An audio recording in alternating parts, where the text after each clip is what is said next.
redundancy. So my name is Elena Basilio, and I'm very happy to present to you what I'm still working on for my master thesis topic, which is the spread of sperm whale depredation in 3 of the fisheries in the southern Indian Ocean. Sorry, I'm not good with technology. Okay. Depredation occurs when wildlife predates on human resources which are caught, raised, or grown. This is something that has been very popular and studied in the terrestrial environment. And over the past 60 years, it has started to gain relevance in the marine environment, affecting fisheries all over the globe. Even though it is a very common conflict, it is far from beneficial. Actually, it is categorized as a global human-wildlife conflict, which affects the economic, ecological, and conservation-wise scope of human life and wildlife. Considering the current situation of population growth and an increased competition with wildlife for the same declining resources, it is very important to understand how this conflict is evolving in order to be able to apply the necessary mitigation measures. My study area was based on the French exclusive economic zones of Crozet and Kerguelen Islands in the southern Indian Ocean and the Australian exclusive economic zone of Heard and MacDonald Islands. These 3 fisheries are globally very relevant for their demersal longline fisheries, which basically aim for Patagonian toothfish, also known as monster of the deep. As you can see, the structure of the gear of this type of fisheries leaves the catch fully exposed, and it makes it very appealing for marine predators to forage in it. So how is depredation affecting my study area? Ever since the instauration of the French fisheries in the 1990s, they have been experiencing sperm whale depredation. It has affected over 40% of the fishing operations, and a recent study has demonstrated that we have 2 separate populations of sperm whales in both islands, and these are actually connected. So we have sperm whales which depredate on both islands. In the case of Heard and MacDonald Islands, they installed it in 2003, but didn't start experiencing depredation until 2011, so this is 7 years after. This is something that really worried the fishermen and also surprised them, and they were really fearing the fact of following the fate of their French neighbors, which experienced severe depredation. It also left a gap in the scientific knowledge as why is this depredation suddenly occurring and how is it occurring. Considering the global context and the scenario of my study area, this study aims to understand if sperm depredation is experiencing an increase in the spread over the area. For doing so, we will firstly assess the extent and rate of this behavior over the 3 fisheries in the southern Indian Ocean, and in the second hand, we will be using individual movements of sperm whale individuals to understand if this spread is due to new individuals in the area, or if we have individuals with what are already sighted that are traveling longer distances for new foraging opportunities. For doing so, we will need long-term data in a photo identification and fisheries database. The 3 fisheries collect data using standardized protocols and using trained fisheries observers. For each longline set, data was gathered for sperm whale occurrence and also date, time, and GPS coordinates of each longline set. All this information was gathered in a database that was provided to me.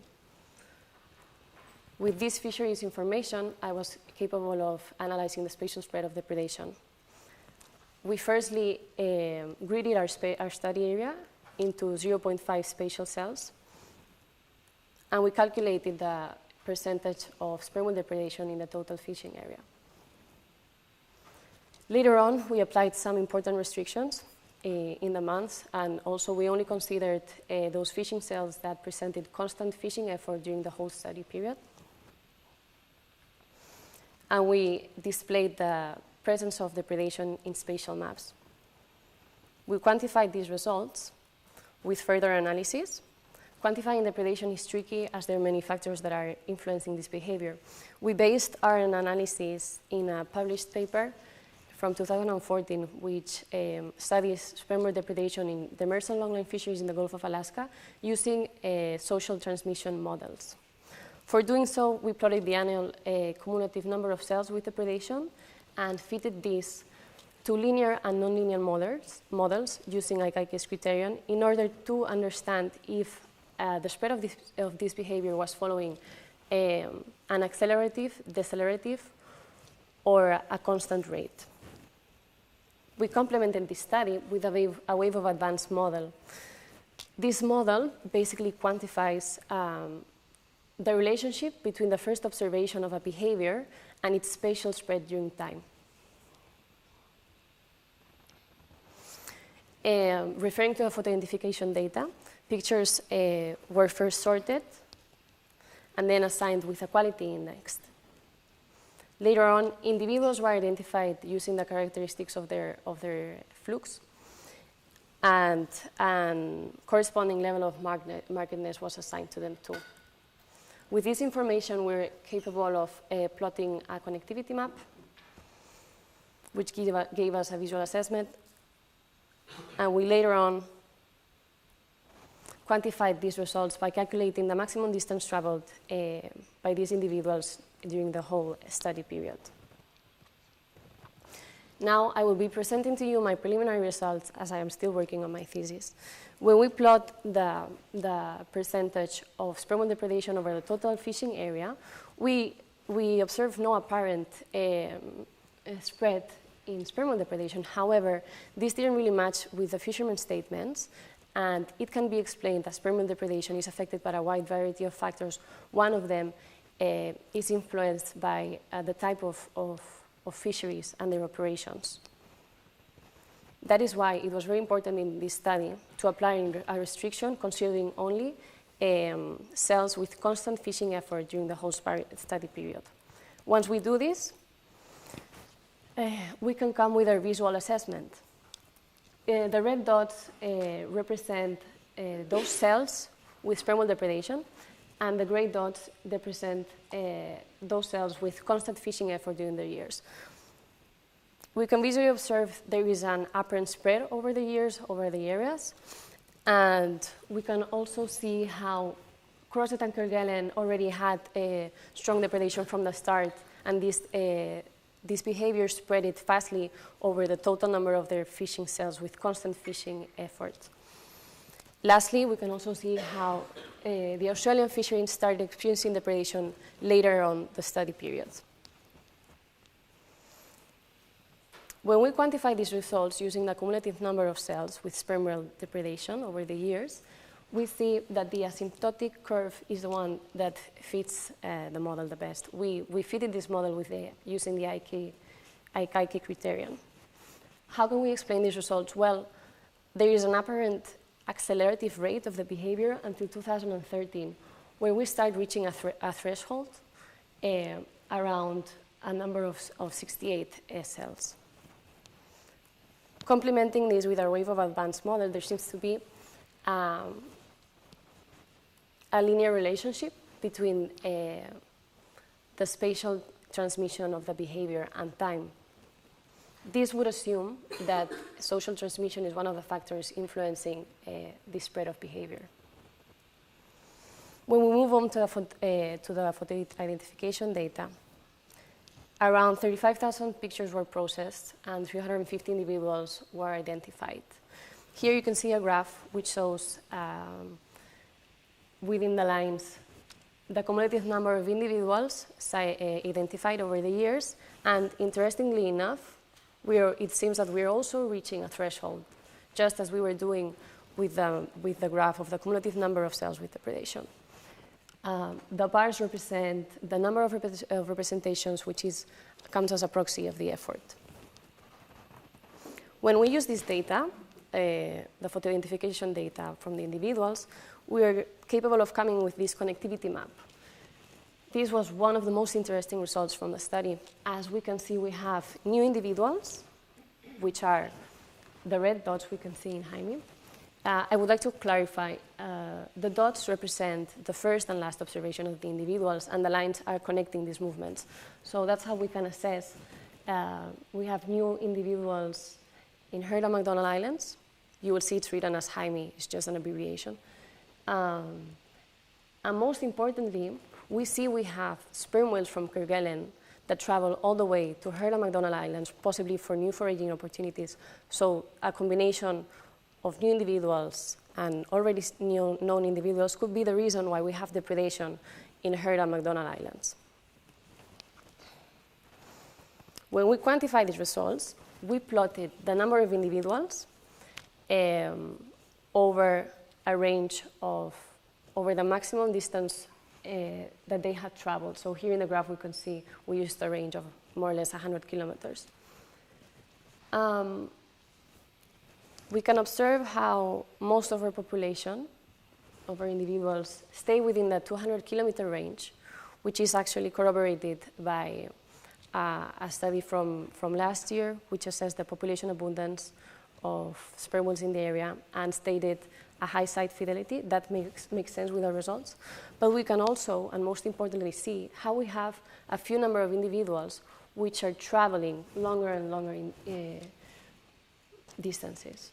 As a curiosity fact, the distance between Kerguelen and Heard and MacDonald Islands is around 501 kilometers.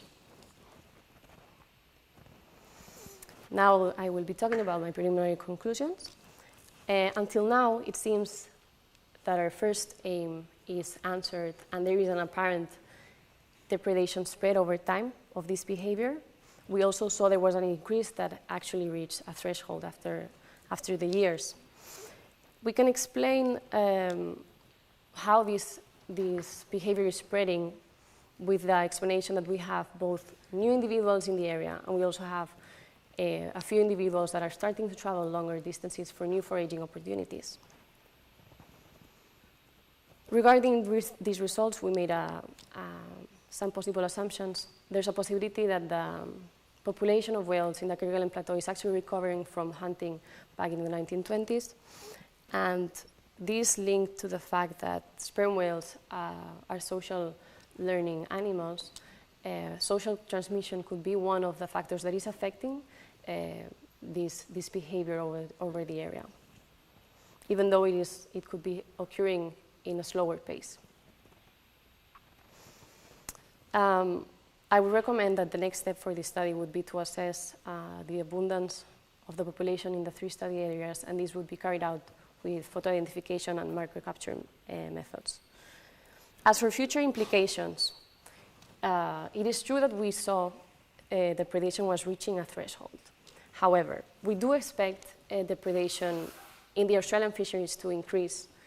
The reason behind this, we can see in this image from a paper from this year, Heard and MacDonald Islands has a big number of cells in gray with fishing effort that haven't experienced depredation, which are the cells with the different colors.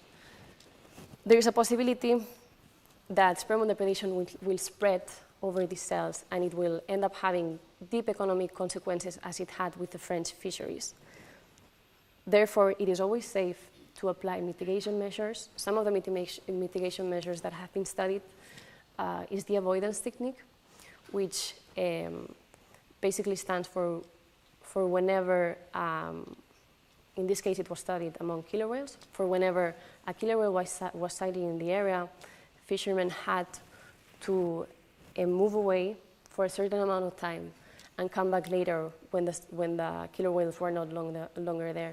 That way you close the link between seeing a vessel with the recompensation of food. As a global conclusion, we already said we're in a situation where these conflicts between fisheries and marine mammal populations are evolving. We're also in a global situation, where marine mammal populations are highly protective and they're probably recovering. So we might be expecting an increase in these type of conflicts. We think this study is relevant as it portrays a pattern that is occurring worldwide. But we would really like to highlight the fact that these fisheries, these longline demersal fisheries, need to gather long-term data with standardized protocols and monitoring. So this depredation spread can be assessed, and therefore effective mitigation measures can be applied to each specific area. I would like to thank my supervisors, John Arnold and Paul Tixier, for their guidance during my whole thesis.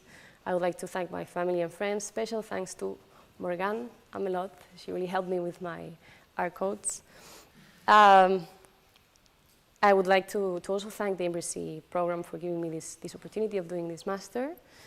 Thank you all for listening, and I'll be happy to try to answer your questions and listen to your suggestions.